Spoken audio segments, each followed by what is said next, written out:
wabarakatuh. Alhamdulillahi Rabbil Alamin. Wassalatu wassalamu ala ashrafil mursalin Nabiina wa maulana Muhammadin wa ala alihi wa sahbihi ajma'in. Wa ashhadu an la ilaha illallah wahdahu la sharika lah.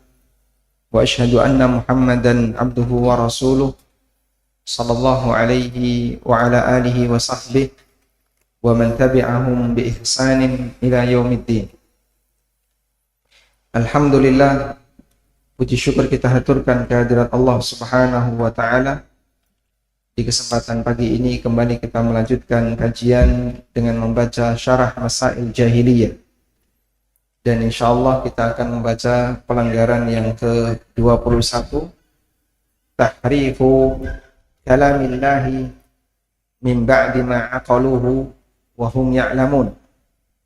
Mereka mengubah firman Allah setelah mereka mengetahui isinya dengan apa yang dirancang oleh logikanya, wa hum ya'lamun, dan mereka tahu kalau ini dilarang.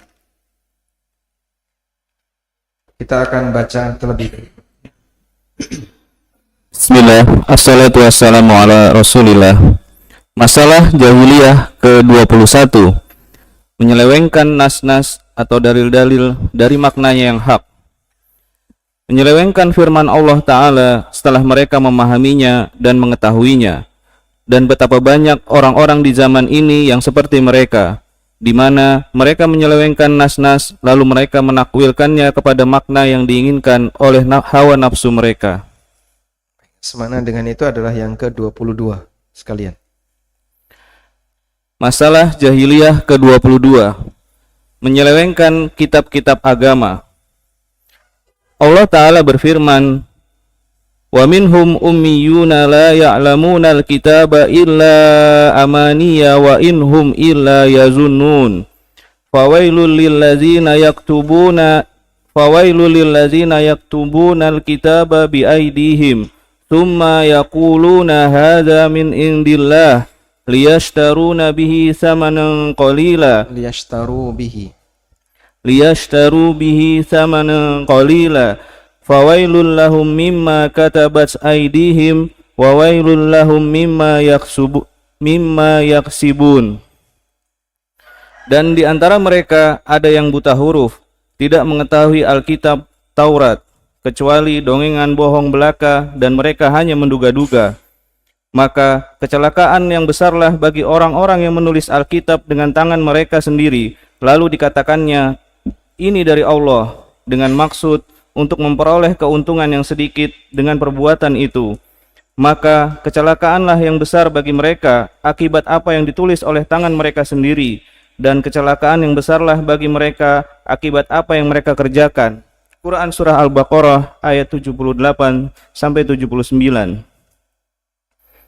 Dan siapa yang memperhatikan para hakim di zaman ini dengan segala hukum-hukum yang mereka permainkan, menyelewengkan nas-nas dalil-dalil kepada makna yang diinginkan oleh hawa nafsu mereka, juga mengganti yang hak dan membantahnya sebagai imbalan sogokan yang diterimanya, dan lain sebagainya yang terjadi di zaman ini, maka pasti menjadi jelas baginya bahwa itu adalah bagaikan lautan yang tidak bertepi, yakni terjadi secara luas dan tidak terkendali. Begitu pula para ahli bid'ah dan orang-orang yang ekstrim pada kuburan, dan mengenai mereka ini telah dijelaskan selain di tempat ini. Nah, tentang realita bahwasanya orang Yahudi mengubah isi Taurat dan orang Nasrani mengubah isi Injil. Kita tidak mengetahui perjalanan sejarah itu, karena laporan tentang itu tidak ada pada diri mereka. Namun Allah Subhanahu wa ta'ala menceritakannya dalam Al-Quran, sehingga kita mengimaninya berdasarkan apa yang diceritakan dalam Al-Quran. Tidak pernah misalnya ada pernyataan Yahudi melakukan amandemen Taurat sekian kali. Orang Yahudi tidak pernah menyatakan itu. Justru sebaliknya mereka sembunyikan. Sehingga bagi orang-orang Yahudi, mereka menyembunyikan sejarah tentang penyelewengan Taurat maupun penyelewengan Alkitab yang lainnya, yaitu Injil. Dan Al-Quran menceritakan ini setidaknya ada di 4 ayat. Yang pertama, Al-Baqarah ayat 75. Al-Baqarah ayat 75. Yang kedua, An-Nisa ayat 46. Yang ketiga, Al-Maidah ayat 13. Yang keempat, Al-Maidah 41. Tolong diulang.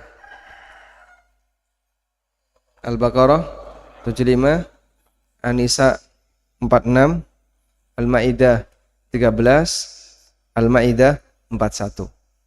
Semuanya dengan kalimat yuharrifunal kalima. Ada yang kalimatnya yuharrifunal kalima amma wadi'i, dan ada yang kalimatnya yuharrifunal kalima min ba'di mawadi'i. Mereka mengganti kalimat, maksudnya adalah isi dari Alkitab sesuai dengan apa yang mereka inginkan, min ba'di mawadi'ihi, setelah ditetapkan, atau an mawadi'ihi, dari tempat yang aslinya. Jadi kalimatnya seragam. Yuharrifunal kalima, ada yang kalimatnya mim ba'di mawadhi'ihi atau an mawadhi'ihi. Kalau di Al-Baqarah 75, yuharrifunahu mim ba'di ma aqalu. Mereka menggantinya setelah memahami kalau ini tidak boleh untuk diganti, dan mereka memahami ini tidak sesuai dengan apa yang mereka inginkan. Baik. Sehingga kita meyakini dalam Taurat dan Injil ada perubahan berdasarkan apa? Informasi dari Al-Quran. Berdasarkan informasi dari Al-Quran. Meskipun bisa jadi mereka meyakini bahwasanya kitab yang mereka pegang itu otentik. Tapi kita katakan bahwasanya keyakinan ini bohong, dusta, tidak sesuai dengan realita. Karena Al-Quran menyampaikan realita yang terjadi pada kitab mereka, di mana Allah menyebutkan mereka ini telah mengganti isi dari Taurat. Yang ke-22 mirip dengan itu. Tahriful ulama likutubiddin. Sebagian tokoh masyarakat mereka mengubah isi dari buku-buku agama. Buku agama di masa sebelum Nabi Muhammad SAW sangat jarang. Dan hampir yang ada hanya kitab suci. Dan setelah datangnya Nabi Muhammad SAW, buku agama juga belum berkembang. Baru perkembangan buku agama itu muncul belakangan. Cuman apa yang terjadi pada orang Yahudi, mereka itu menulis. Lalu diklaim ini datang dari Allah. Padahal itu bukan datang dari Allah. Sehingga mereka menulis, kemudian mereka klaim di hadapan masyarakat, ini buku datang dari Allah, lalu diikuti oleh mereka, padahal aslinya itu bukan kitab yang datang dari Allah. Sebagaimana yang Allah tegaskan di Al-Baqarah, ayat 78-79, wa minhum ummiyuna la ya'lamuna al-kitaba illa amaniya, wa inhum illa yadhunnun. Di antara ahli kitab itu, ada ummiyun, orang-orang yang buta huruf, gak bisa baca. Sehingga mereka juga ada orang yang awam dengan kitabnya. Awam dengan kitabnya, gak ngerti isi kitabnya. La ya'lamunal kitab, mereka tidak tahu isi kitabnya, illa amaniya, kecuali hanya angan-angan kosong. Wa inhum illa yadhunnun, dan tidaklah mereka berbicara tentang isi kitab illa yadhunnun, kecuali hanya praduga saja. Ya, ini mungkin mirip seperti orang di zaman kita. Ini dalilnya ada di Quran. Yang mana Pak? Pokoknya ada di Quran. Surat apa, ayat berapa? Cari sendiri. Sehingga dia ngeklaim ada di Quran, tapi dia sendiri tidak bisa membuktikan bagian mana dalil ini tercantum dalam Al-Quran. Dan kadang pengikutnya percaya. Sehingga ketika si dai ini menyampaikan bahwa ini ada dalilnya mana? Pokoknya ada. Kamu nggak tahu nggak apa-apa. Suruh membuktikan nggak bisa. Surat apa ayat berapa? Bagaimana teks ayatnya? Dan seperti apa tafsirnya? Mereka tidak bisa membuktikan. Dan itu umum. Sehingga kalaupun ada di tengah kaum muslimin seperti ini, mirip seperti apa? Kebiasaan Yahudi. Wa minhum ummiyuna la ya'lamuna al-kitaba illa amaniya wa inhum illa yadhunnun. Mereka hanya ngeklaim saja kalau ini adalah isi dari Alkitab dan mereka hanya menduga saja. Fawailul lil ladzina yaktubuna alkitab, maka celakalah bagi orang yang menulis Alkitab. Yang ini tadi kita sebutkan. Dia nulis isi Taurat biaidihim dengan tangan mereka. Padahal Allah tidak pernah menurunkan yang seperti itu. Summa yaqulun, kemudian mereka mengatakan hadza min indillah. Ini datang dari Allah. Liyashtaru bihi thamanan qalila, dijual biar dapat duit. Sehingga mereka menjual teks yang diklaim sebagai kitab suci dengan tujuan biar dapat duit. Fawailul lahum mimma katabat aydihim, maka celakalah mereka disebabkan karena mereka menulis dengan tangan-tangan mereka. Wawailul lahum mimma yaksibun, dan celakalah mereka disebabkan mendapatkan uang haram. Maka pekerjaan yang haram, dapat duit yang haram, laknatnya dua. Doanya atau keburukannya dua. Menimpa pada pekerjaannya dan menimpa pada hasilnya. Sehingga ketika orang Yahudi ini menulis kitab, lalu dia nambah-nambahi, dia kurang-kurangi, lalu dia mengklaim ini datang dari Allah, padahal itu bukan datang dari Allah. Kemudian dia jual. Yang dilaknat oleh Allah yang mana? Perbuatannya dan hasilnya. Fawailun, kecelakaan untuk mereka. Mimma katabat aydihim, disebabkan karena mereka nulis itu. Berarti usahanya, kerjanya. Wawailun, dan kecelakaan bagi mereka. Mimma yaksibun, terhadap apa yang mereka dapatkan dari hasil menjual apa? Kitab palsu. Sehingga kalau ada orang yang bekerja di dunia yang haram, maka kecelakaannya disebabkan karena dua hal. Pertama, kecelakaan karena dia mendapatkan, tertimpa kecelakaan karena sebab dua hal. Tertimpa kecelakaan karena dia berbuat maksiat, dan dia tertimpa kecelakaan karena apa? Dia menerima uang dari hasil perbuatan maksiat. Tayyib. Dan praktek seperti ini pernah terjadi dan dibuktikan dalam sejarah yang ditulis oleh Al-Qurtubi di zaman Al-Ma'mun. Mungkin sudah pernah kita ceritakan. Di zaman Al-Ma'mun pernah dalam satu forum negara, tiba-tiba di tengah forum itu ada seorang pemuda, pakaiannya rapi, orangnya bagus, ketika bicara fasih. Lalu Al-Ma'mun bertanya, Bani Israel? Iya. Kemudian Ma'mun menyampaikan, masuklah kamu ke dalam Islam, nanti kamu akan saya kasih hadiah seperti ini, hadiah banyak. Dan si Yahudi ini punya komitmen. Hadza dini wa dinu abi. Ini agamaku dan agama bapakku. Saya enggak mau. Kemudian dia meninggalkan forum itu. Setahun berikutnya, Al-Ma'mun ketemu Yahudi ini. Tapi dia sudah masuk Islam. Setahun berikutnya.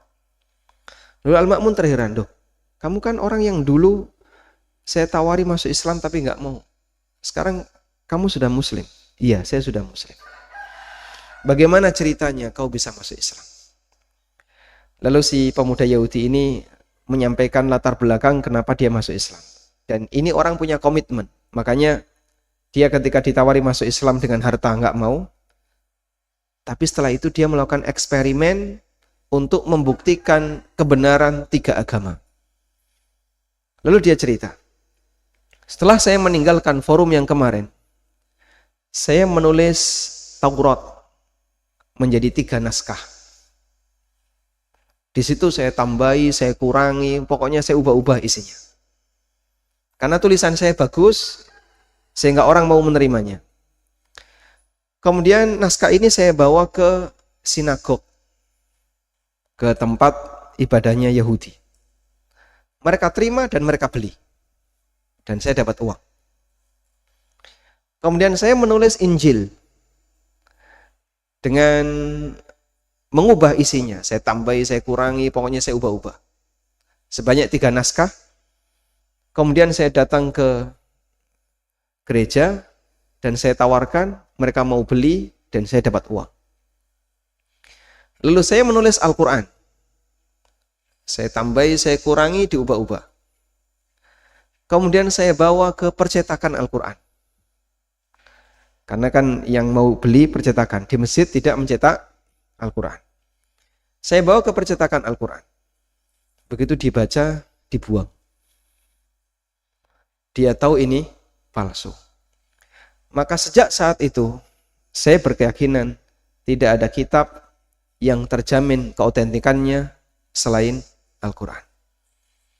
Dengan usia yang demikian panjang, Al-Quran terjamin. Padahal Injil sampai di zaman Nabi Muhammad SAW yang hanya berusia 600-an tahun, sudah berubah. Al-Quran sampai di zaman kita usianya berapa? 1400 tahun, tidak ada perubahan. Karena Allah Subhanahu wa Ta'ala yang menjaganya. Tayyib. Dan sebab kenapa Al-Quran terjaga, sementara kitab sebelumnya tidak terjaga.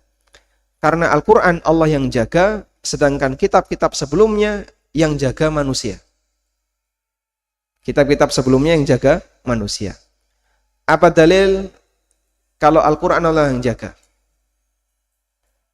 Allah Subhanahu wa Ta'ala berfirman, "Inna nahnu nazzalna dzikra wa inna lahu lahafizun."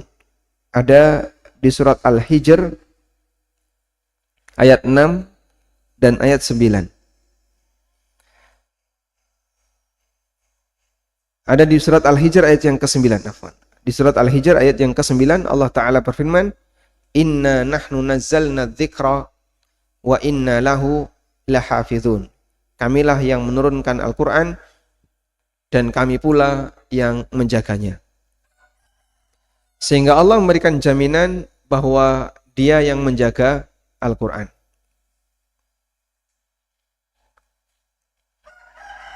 Allah juga berfirman, "Fa'idha qara'nahu fattabi' Qur'ana thumma inna alaina bayana." Gimana lanjutannya? Bukti bahasanya Allah menjaga Al-Quran, pertama surat Al-Hijr ayat yang ke-9. Kemudian ayat yang lain yang menunjukkan itu adalah firman Allah Subhanahu wa Ta'ala di surat Al-Qiyamah.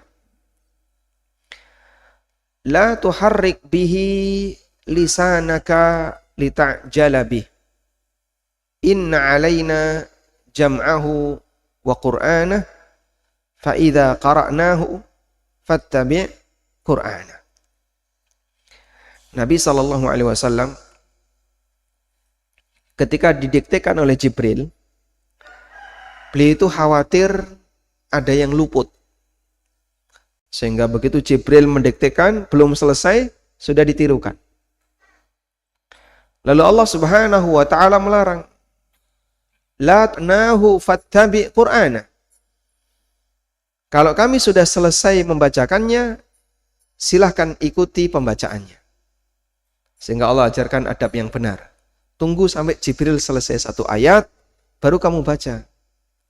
Jangan belum selesai satu ayat sudah ditirukan. Akhirnya saat Jibril membaca lanjutannya, Nabi SAW sudah membaca. Berarti saat beliau membaca, nggak konsen dengan lanjutannya. Paham ya? Sehingga misalnya satu ayat begini. Satu ayat antara ini sampai sini. Saat Jibril sudah mulai ini, Nabi SAW ikut. Nah, Jibril ketika di sini, beliau di sini. Dan itu menyebabkan saat beliau menirukan, beliau tidak konsen dengan lanjutannya. Maka kalau didiktekan dan belum selesai, jangan ditirukan. Tapi karena kekhawatiran beliau, khawatir nanti ketika ayat itu dibacakan ada yang luput, ada yang hilang, maka beliau takut nanti ada bagian Quran yang hilang. Lalu Allah kasih jaminan, inna alaina jam'ahu wa qur'ana. Kami yang menjamin mengumpulkan Al-Quran dan kami yang menjamin pembacaan Al-Quran. Sehingga Al-Quran utuh, tidak ada yang kurang. Baik. Kemudian sementara itu untuk kitab-kitab sebelumnya, Allah serahkan penjagaannya kepada manusia.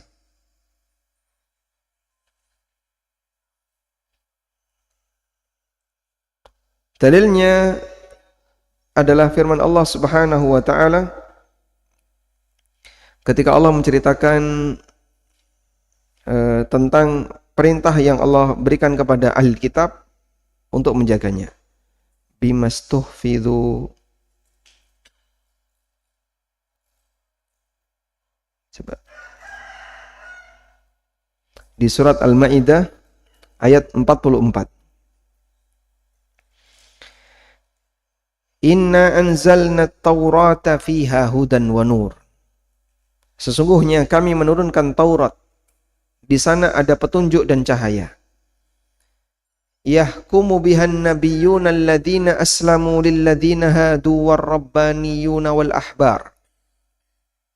Para nabi dan orang-orang muslim di kalangan Yahudi serta rabbaniyun dan ahbar, yahkumu biha, mereka menjadikan Taurat sebagai hakimnya, sebagai sumber hukumnya. Lalu Allah katakan, bimastuhfidhu min kitabillah, disebabkan karena mereka diminta untuk menjaga kitabullah, wa kanu alaihi syuhada, dan mereka menjadi saksi akan hal itu. Sehingga Anda tulis ya, Taurat penjagaannya diserahkan kepada tokoh agama, dalam arti apa? Para pendeta Yahudi dan Nasrani, dan tidak ada jaminan penjagaan dari Allah.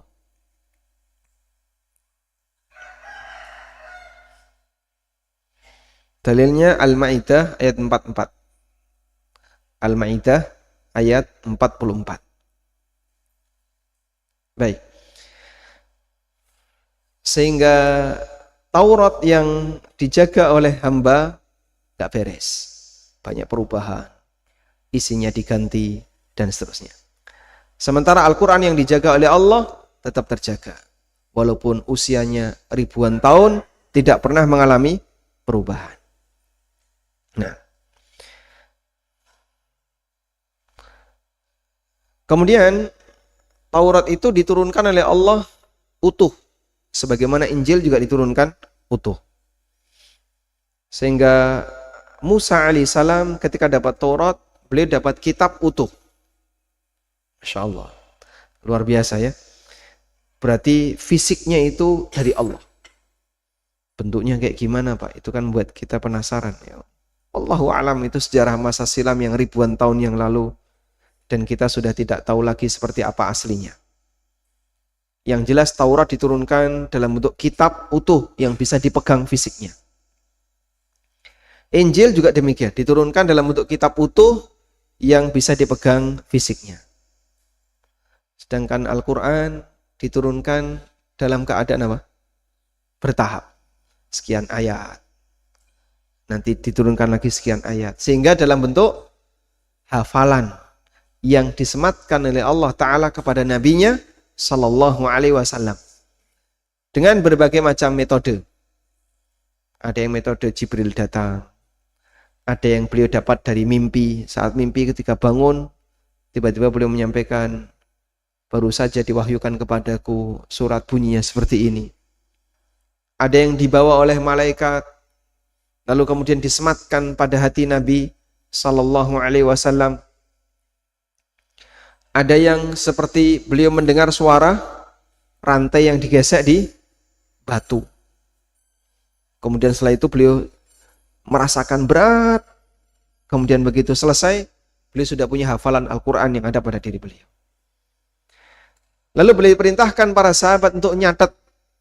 Sehingga saat beliau berada di mana, ada sahabat siapa, dipanggil, disampaikan, dicatat.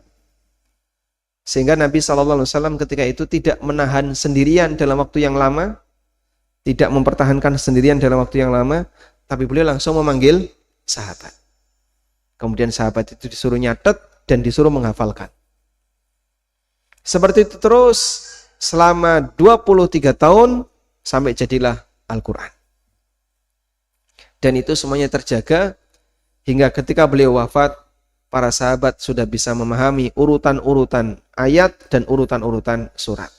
Sesuai dengan bagaimana Rasulullah Sallallahu Alaihi Wasallam membacanya ketika beliau sedang salat yang didengar oleh para sahabat. Masya Allah. Dan ini butuh manusia yang hafalannya sangat cepat. Sekali dengar, langsung hafal, tidak ada yang salah satupun. Itu kan karena orang Arab, Pak. Orang Arab didikte bahasa Arab, ya cepat hafal. Mau dibuktikan? Tak dikte pakai bahasa Indonesia. 10 baris kalimat, saya yakin hilang 9,8. Karena kita ini manusia yang hafalannya sangat lemah. Sehingga jika realitanya demikian, maka para sahabat adalah orang pilihan Allah Ta'ala, dan memang tradisi ketika itu tradisi menghafal. Sebab tradisi tulis itu jarang. Maka informasi bisa sampai melalui hafalan. Orang misalnya dapat informasi dari si A ngomong X, Y, Z, bla bla bla bla bla, ngomong dia, didengar oleh si A. Lalu si A dari Irak ke Madinah. Butuh waktu 1 bulan perjalanan di masa silam. Sampai di Madinah, dia bisa menyampaikan utuh seperti yang disampaikan oleh temannya di Irak. Itu dulu. Mereka punya tradisi menyampaikan sesuatu melalui hafalan, bukan melalui tulisan. Karena media tulis ketika itu sangat jarang, sehingga saat mereka menyampaikan sesuatu, mencatat sesuatu, itu lebih banyak pada hafalannya. Wallahu a'lam.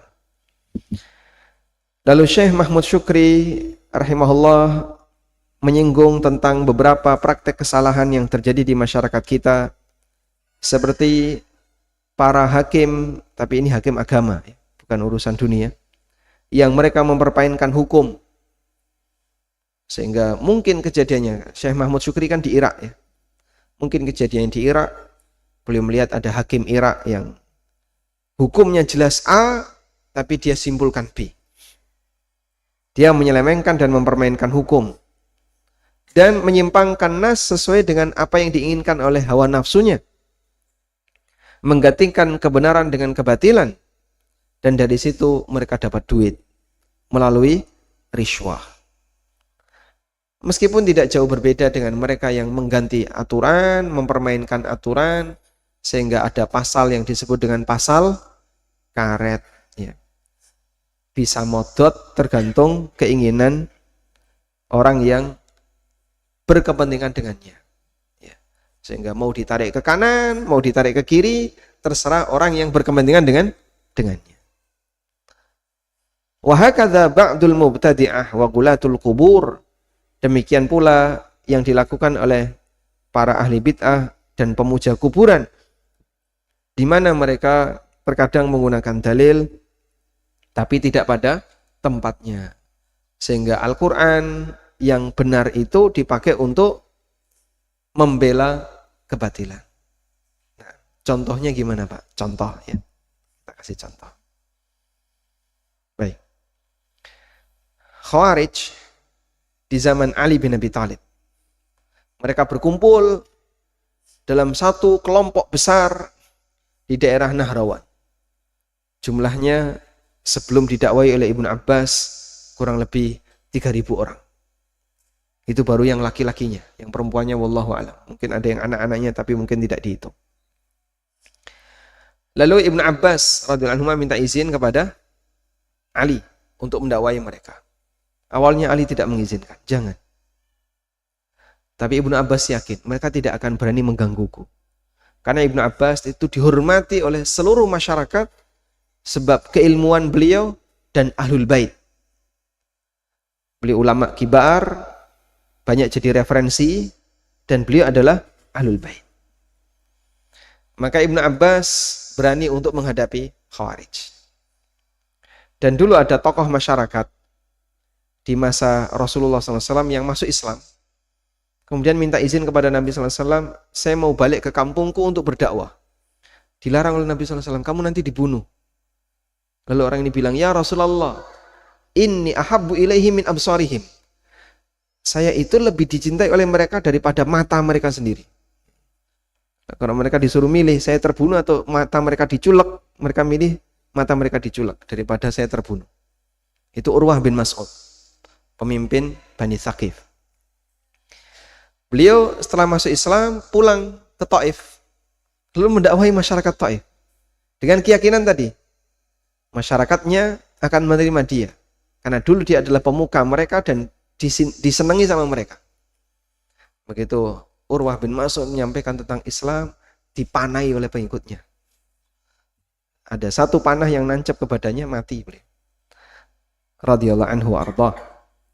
Padahal dulunya adalah pemuka Taif. Taib. Sehingga ketika para mubtadi'ah dan gulatul kubur mereka membela bid'ahnya, mereka pakai dalil ayat. Khawarij menggunakan dalil ala lahul hukmu wal amru, yang berhak untuk mendapatkan memiliki hukum hanyalah Allah. Kemudian mereka juga berdalil inil hukmu illa lillah. Semua hukum hanyalah milik Allah. Wa man lam yahkum bima anzalallah fa ulaika humul kafirun.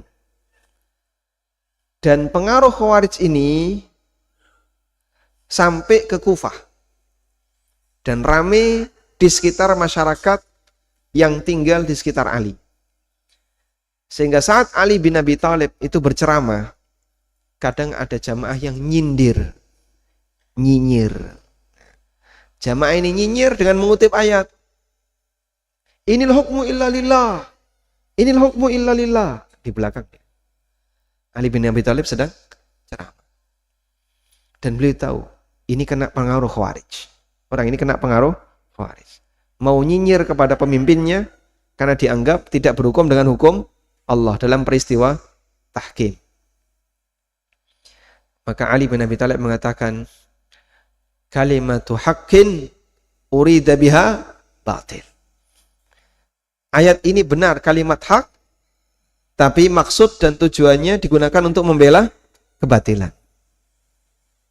Sehingga terkadang ada orang yang menyelewengkan dalil dengan cara dia gunakan untuk membela kebatilan.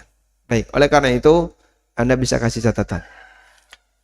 Penyelewengan terhadap dalil ada dua. Penyelewengan terhadap dalil ada dua. Satu, penyelewengan teks dalil. Penyelewengan teks dalil, yaitu dengan mengubah teks dalil. Bisa menghapus, menambahkan, ngasih sisipan, dan seterusnya. Ya, ini yang pertama. Yang kedua, penyelewengan terhadap makna dalil. Sehingga teksnya tidak diubah, tapi dalil itu digunakan untuk membela kebatilan. Tapi dalil itu digunakan untuk membela kebatilan. Contohnya tadi, inil hukmu illa lillah digunakan untuk mengkafirkan sahabat dan membela paham Khawarij. Dan hampir semua sekte yang menyimpang dalam Islam punya penyimpangan seperti ini, di mana dalil itu diselewengkan dengan cara mereka paksa dalil untuk mengikuti keinginan hawa nafsunya. Nah,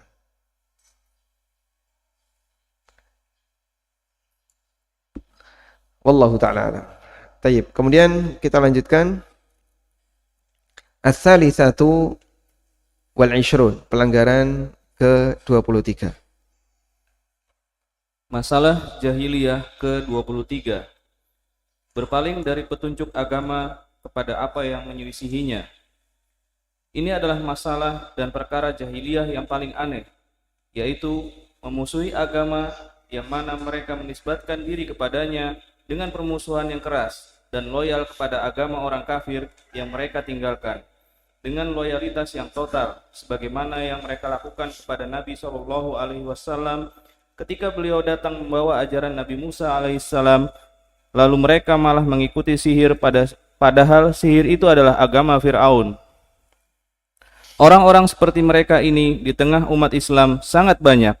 Mereka meninggalkan sunnah Nabi, bahkan memusuhinya, lalu membela pandangan para filosof dan hukum-hukum logika mereka. Nah, siapapun manusia ketika dia berideologi pasti didasari oleh aliran tertentu. Baik ahlu sunnah, ahlul kalam, orang sufi, kemudian kelompok-kelompok yang menyimpang karena politik, semuanya pasti punya dasar dan landasan. Maka tidak ada orang yang beragama kosong dari landasan, itu tidak ada.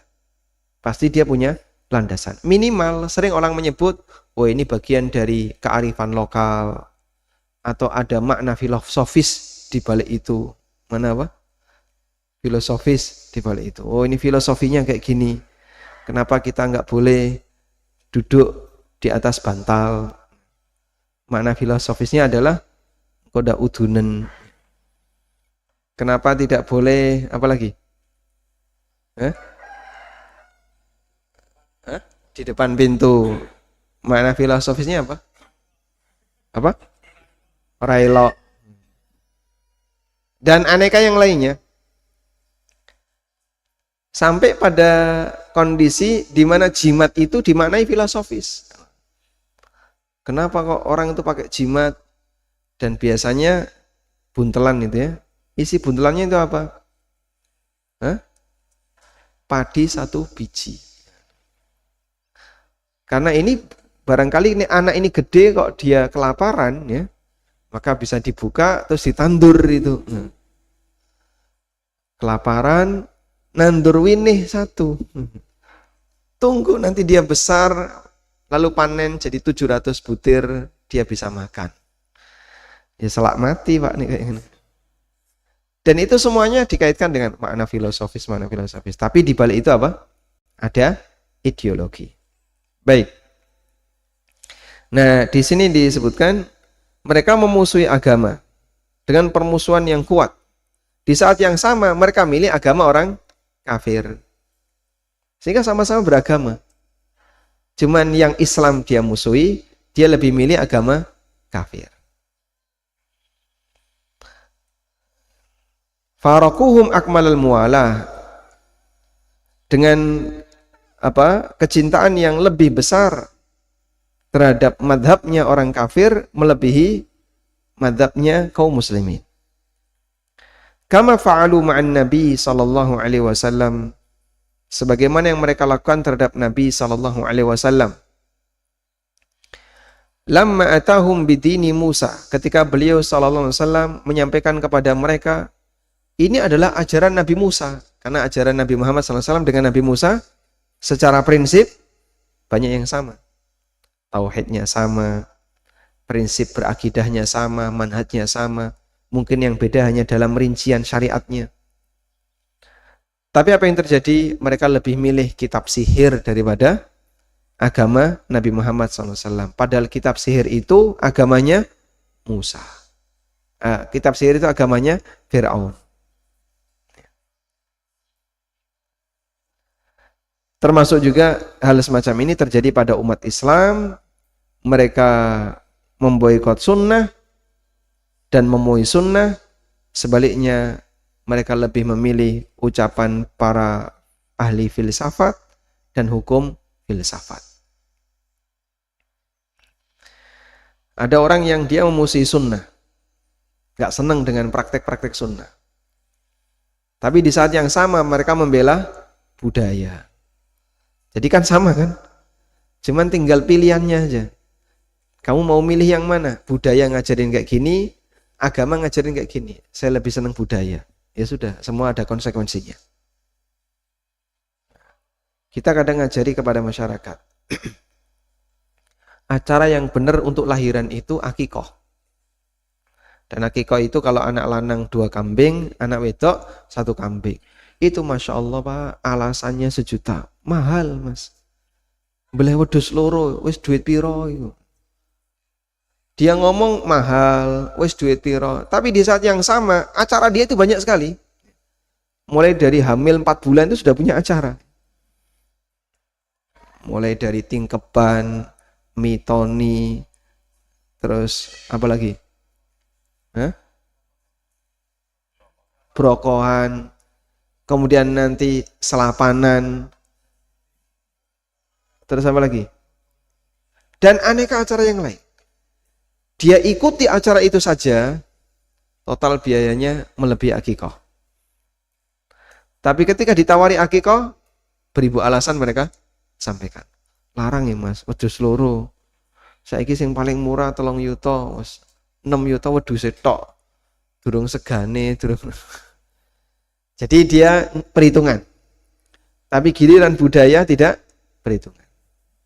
Sama-sama melakukan kegiatan, metu duit, tapi apa?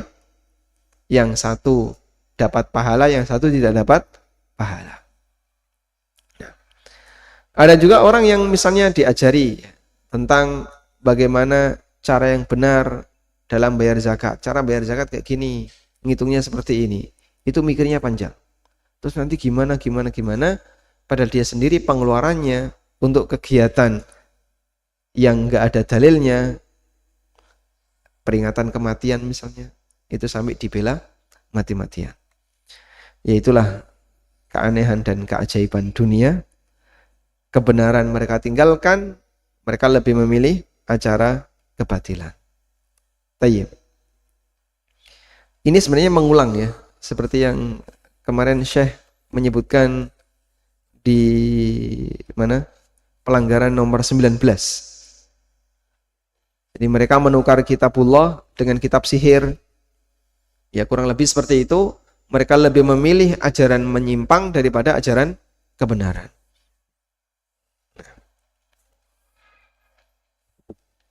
Ada yang bilang begini. Meyakini Allah di atas itu ajaran Fir'aun. Dan meyakini Allah di mana-mana ajaran Musa. Kebalik ya. Kebalik. Yang benar gimana? Menolak Allah di atas ajaran Fir'aun. Sehingga meyakini Allah di atas itu ajaran Musa. Dan menolak Allah di atas ajaran Fir'aun. Dan itu yang benar. Tapi saat ceramah dibalik. Dalilnya sama. Yaitu ketika Fir'aun menyuruh Haman. Ya Hamanu benili sarhan la'alli ablughul asbab. Asbab as-samawati. Li'attali'u ila ilahi Musa. Wa inni la'adhunnuhu kadhiba. Wahai Haman, buatkan aku bangunan yang tinggi. Agar saya bisa menempuh jalan untuk menuju Tuhannya Musa yang katanya di langit. Saya akan lihat Tuhannya Musa. Wa inni la'adhunnuhu kadhiba. Lalu Fir'aun mengatakan, saya yakin Musa ini dusta kalau Tuhannya ada di atas. Padahal Tuhannya adalah dia, maksud Fir'aun, Tuhannya adalah dia. Kenapa Musa meyakini Tuhannya ada di atas? Tapi dia malah, dai ini malah mengatakan, meyakini Allah di atas itu temannya Fir'aun. Padahal kebalik ya. Tidak meyakini Allah di atas adalah akidahnya Fir'aun. Karena Fir'aun mau membuktikan benar nggak Allah di atas. Berarti sebelumnya dia nggak punya keyakinan itu. Dan bahkan dia mau menuduh Musa pendusta jika ketika dia naik ke atas nggak nemu Tuhannya Musa. Kalau saya nanti naik ke atas nggak nemu Tuhannya Musa, berarti Musa pendusta. Berarti Fir'aun tidak mau mengakui Allah di atas. Wallahu ta'ala alam. Baik. Untuk yang ke-24 dan seterusnya akan kita baca di pertemuan berikutnya. Wassallallahu ala nabiyyina Muhammadin wa ala alihi wa sahbihi wasallam. Ada yang mau disampaikan?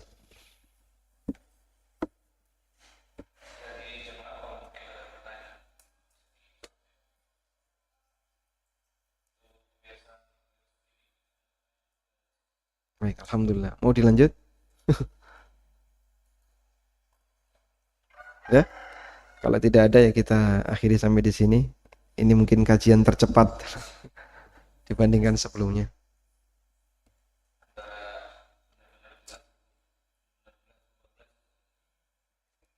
Atau mau ditambah? Ditambah? Ditambah. Baik, buka lagi bukunya ya. Insyaallah. Ini mungkin yang nonton lewat live streaming ketawa ini. Wah, aneh ini jamaah. Kita baca nomor 24.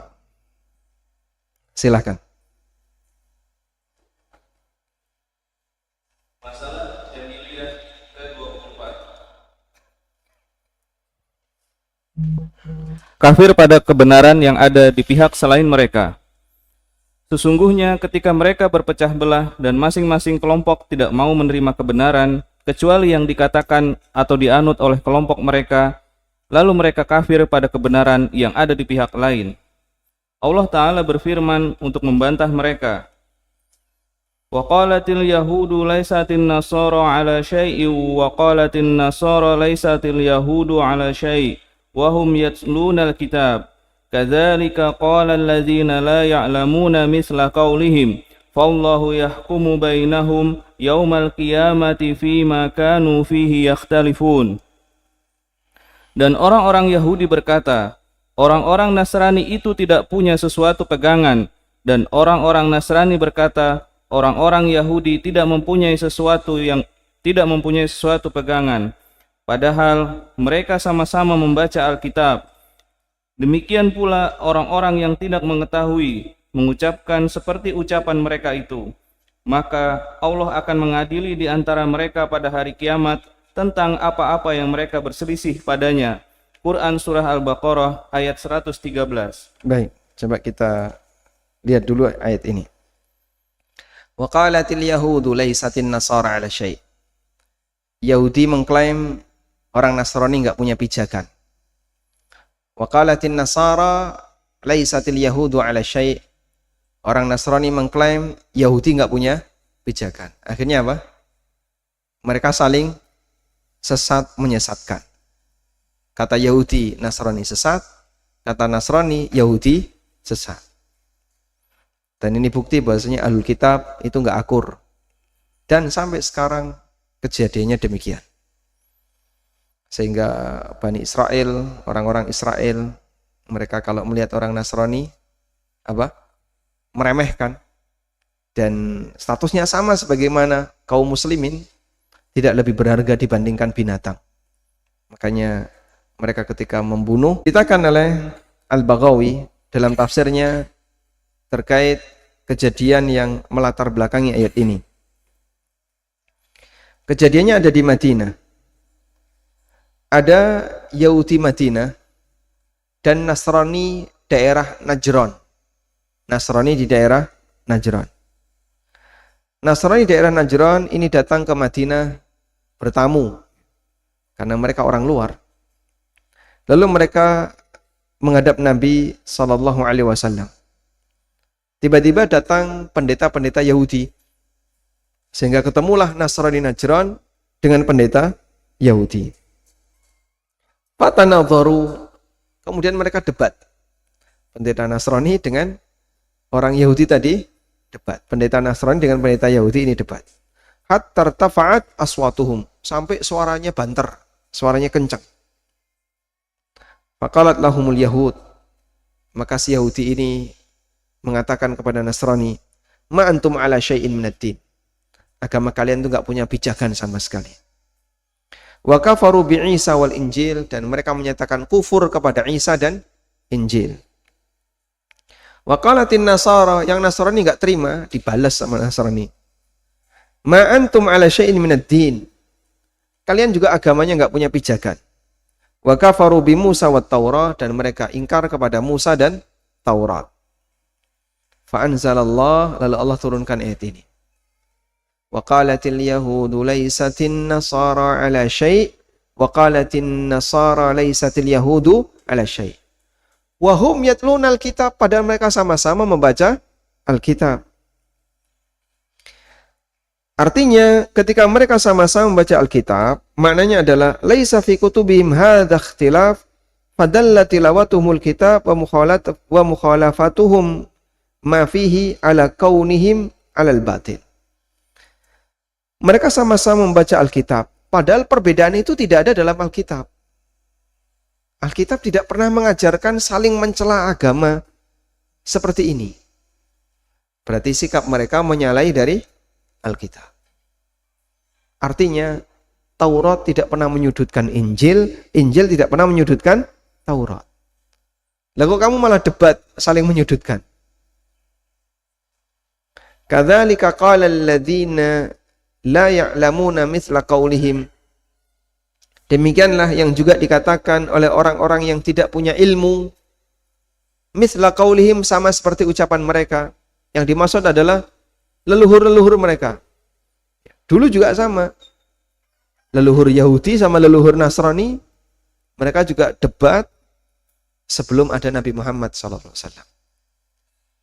Sama seperti yang mereka katakan. Fallahu yahkumu bainahum yaumal qiyamah. Maka nanti Allah yang akan menghakimi perdebatan di antara mereka besok di hari kiamat. Fima kanu fihi ikhtalifun, terhadap apa yang mereka perselisihkan. Sehingga kalau tidak kelompoknya, mereka tidak mau menerima. Makanya mereka mengingkari kenabian siapa? Mereka mengingkari kenabian yang bukan nabinya. Yahudi mengingkari Isa dan Nasrani mengingkari Musa. Padahal dalam kitab itu saling mendukung antara Taurat dan Injil. Dan hal yang sama juga sengketa antara mereka dengan kaum muslimin. Mereka mengklaim kaum muslimin orang yang bodoh, dan kita tahu sejatinya yang bodoh adalah mereka. Karena orang Yahudi dikatakan oleh Allah dalam Al-Quran dengan as-sufaha, sebagai orang-orang yang bodoh. Nah, selanjutnya. Tidak ada keraguan bahwa ini adalah di antara perkara-perkara jahiliyah. Inilah yang banyak dilakukan oleh banyak orang dewasa ini, di mana seseorang di antara mereka tidak meyakini kebenaran kecuali yang ada padanya. Terlebih para pengikut mazhab-mazhab yang mana pada masing-masing mazhab melihat bahwa agama yang benar ada di pihaknya dan tidak ada pada selainnya.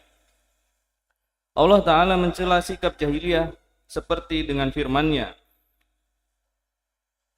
Kullu hizbim bima ladaihim farihun. Tiap-tiap golongan merasa bangga dengan apa yang ada pada sisi mereka masing-masing. Quran Surah Al-Mu'min ayat 53 dan Quran Surah Ar-Rum ayat 32. Dalam sebait syair terdapat sebuah perumpamaan. Kullu yada'i waslan bilaila wa laila la tuqirru lahum bizaka. Setiap orang mengklaim punya hubungan dengan Laila, padahal Laila tidak mengakui seseorang pun dari mereka. Tolak ukur yang benar adalah melihat kepada dalil. Maka apa saja yang didasari oleh dalil, maka itulah yang hak, yang seyogyanya diterima. Sedangkan apa-apa yang tidak memiliki bukti dan tidak memiliki hujjah, maka harus dibuang ke belakang punggung. dan setiap orang yang dapat diambil perkataannya atau ditolak kecuali orang yang Allah pilih untuk mengemban risalahnya. Nah, sumber kebenaran adalah Allah. Dan Allah tunjukkan kebenaran itu kepada hambanya sesuai dengan apa yang dia kehendaki. Yahdi may yasha ila siratim mustaqim. Dia memberikan petunjuk kepada siapa saja ke jalan yang lurus sesuai dengan apa yang dia kehendaki. Karena itu semua perselisihan manusia seharusnya dikembalikan kepada sumber kebenaran, yaitu Allah. Sehingga kalau itu tidak selesai di dunia, maka nanti Allah hakimi di akhirat. Sehingga sering kita jumpai ayat yang mengatakan fallahu yahkumu bainahum yaumal qiyamah fima kanu fihi yakhtalifun. Allah yang akan menghakimi mereka besok di hari kiamat terhadap apa yang mereka perselisihkan. Nah, dan bagian dari kesalahan kaum muslimin yang setipe dengan kesalahan jahiliyah mengklaim kebenaran hanya berpusat pada kelompoknya. Inilah kesalahan yang besar sehingga manusia menganggap kelompoknya maksum. Ada orang yang tidak menilai tokohnya maksum, tapi dia menilai kelompoknya maksum. Karena itu ajaran Ahlussunnah wal Jamaah, para asatidzah yang bermanhaj salaf mengajak manusia dari sempitnya golongan menuju luasnya Islam. Sehingga mereka yang menganggap bahasanya ormasnya itu sebagaimana agama terkungkum dalam sempitnya golongan. Tapi mereka yang mengatakan kebenaran ada pada ajaran syariat yang dibawa oleh Nabi SAW, maka dialah orang yang memahami luasnya Islam. Dan ini terjadi pada semua bidang ilmu. Dalam akidah ada kayak gini. Sehingga yang berakidah Ahlul Kalam, Maturidiyah, atau akidah Mu'tazilah atau yang lainnya, mereka mengklaim dia yang paling benar. Padahal itu sebenarnya membatasi diri dengan sempitnya golongan. Dalam fikih juga sama. Ada yang kayak gitu ya. Sehingga hanya mazhabnya yang benar. Dan pengalaman yang disampaikan oleh Syekh Dr. Bilal Phillips ketika beliau masuk Islam. Beliau waktu itu masih di Kanada. Lalu beliau nyari Islamic Center yang ada di situ. Dan dominan yang berada di Eropa atau Amerika dan kanan kirinya yang Muslim adalah orang-orang India, Pakistan, Bangladesh, dan kanan kirinya. Sehingga negara IPB ini, India, Pakistan, Bangladesh, ini mazhabnya kan Hanafiyah. Ada orang yang ngasih tahu ke Dr. Bilal Phillips, setelah kamu masuk Islam, kamu harus bermadzhab. Ada 4 mazhab. Terus mana yang mazhab yang harus kamu pilih? Mereka bilang, wa awwalul imam Abu Hanifah. Imam mazhab yang pertama adalah Abu Hanifah. Maka pilihlah Abu Hanifah. Dan karena informasi itu justru membuat beliau jadi penasaran. Lalu beliau ingin belajar dari sumbernya langsung. Akhirnya berangkatlah ke Madinah dan kuliah di Madinah. Sehingga latar belakang beliau ingin belajar Islam mendalam, itu karena ini. Diminta untuk bermadhab, lalu diarahkan untuk mengikuti madhab Hanafiyah. Tapi beliau ingin lihat sumber aslinya. Sehingga berangkat ke Madinah untuk belajar dari sumber aslinya. Dan kita bisa lihat jadilah beliau seperti yang saat ini kita saksikan. Nah, makanya orang ketika mengenal luasnya ajaran syariat, dia tidak akan mengklaim dirinya yang paling benar, tapi dia selalu mengajak manusia untuk kembali kepada kebenaran. Ada firman Allah Ta'ala, wa kullu hisbin bima ladaihim farihun. Masing-masing golongan mereka merasa bangga dengan golongannya. Dan ini ciri orang musyrikin, seperti yang Allah sebutkan di surat Ar-Rum. Wala takunu minal ladzina farraqu dinahum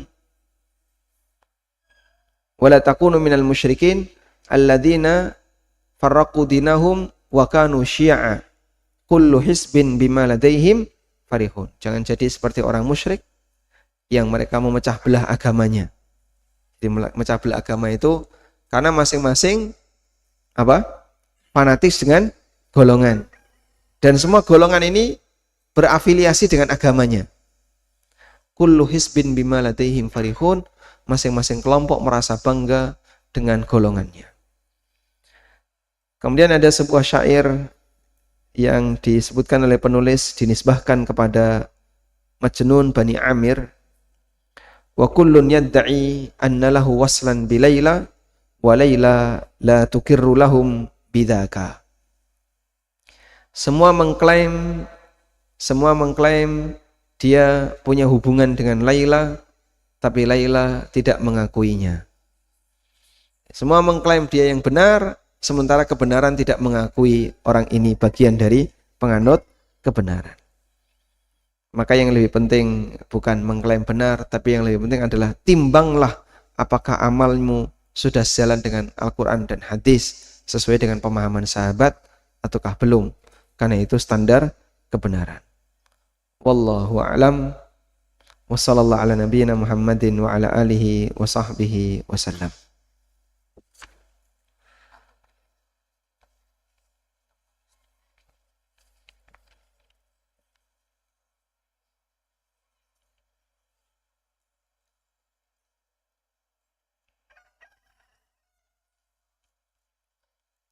Assalamualaikum waalaikumsalam. Mohon penjelasan tentang fitnah yang terjadi di Palestina. Apakah seperti Hamas itu benar-benar berjuang untuk Palestina atau bagaimana? Karena banyak info yang simpang siur. Bagaimana yang seharusnya dilakukan untuk membantu rakyat Palestina? Apakah hukum hijrah bagi rakyat Palestina? Pertama, yang perlu kita jadikan sebagai prinsip. Dalam situasi fitnah, kita perlu lebih steril dalam menjaga kebenaran berita dibandingkan di luar situasi fitnah. Karena dalam situasi fitnah, ada banyak kepentingan di sana. Sehingga terkadang orang menyampaikan sesuatu diwarnai dengan kepentingannya. Yang kedua, terkadang ada masalah besar di mana yang berhak memberikan jawaban hanyalah orang besar. Sehingga kalau misalnya di daerah tersebut belum ada orang yang layak untuk memberikan jawaban, maka bisa jadi fatwa itu tertahan dan tidak ada jawabannya. Kita merujuk kepada orang yang besar.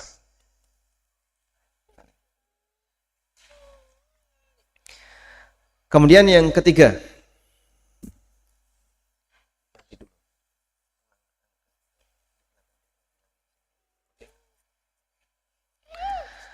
kalau berbicara tentang masalah Hamas, mungkin saat ini belum waktunya kita menilai dan bukan waktunya kita menilai. Tapi lebih tepatnya kita pahami dari titik yang paling penting. Ini sengketa antara Muslim dan Yahudi. Terlepas siapa yang bersengketa. Andaikan terjadi pertarungan antara Khawarij dengan orang kafir. Terjadi pertarungan antara Khawarij dengan orang kafir dan betul-betul orang kafir. Kita pilih yang mana? Kita pilih yang mana? Khawarij. Meskipun dia Khawarij, terlepas dari latar belakang dia sebagai Khawarij. Andaikan terjadi pertarungan seperti itu.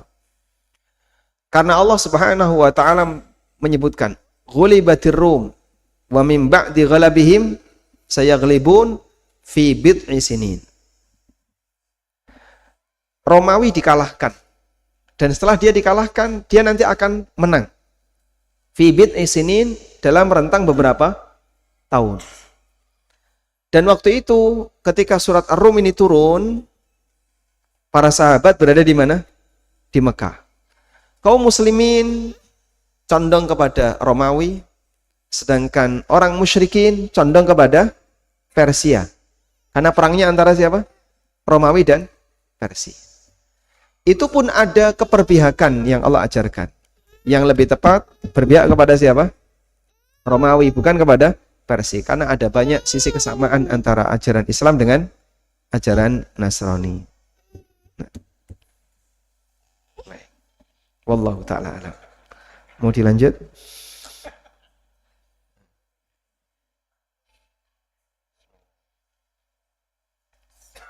Baik, mungkin itu yang bisa kita sampaikan, dan mungkin bisa ditanyakan ke asatidah yang lebih senior ya berkaitan dengan masalah Palestina, karena ada banyak hal yang perlu pertimbangan yang lebih detail dalam hal ini. Wassallallahu ala nabiyyina Muhammadin wa ala alihi wa sahbihi wa sallam, wa akhiru da'wana anil hamdulillahi rabbil alamin. Wassalamualaikum warahmatullahi wabarakatuh.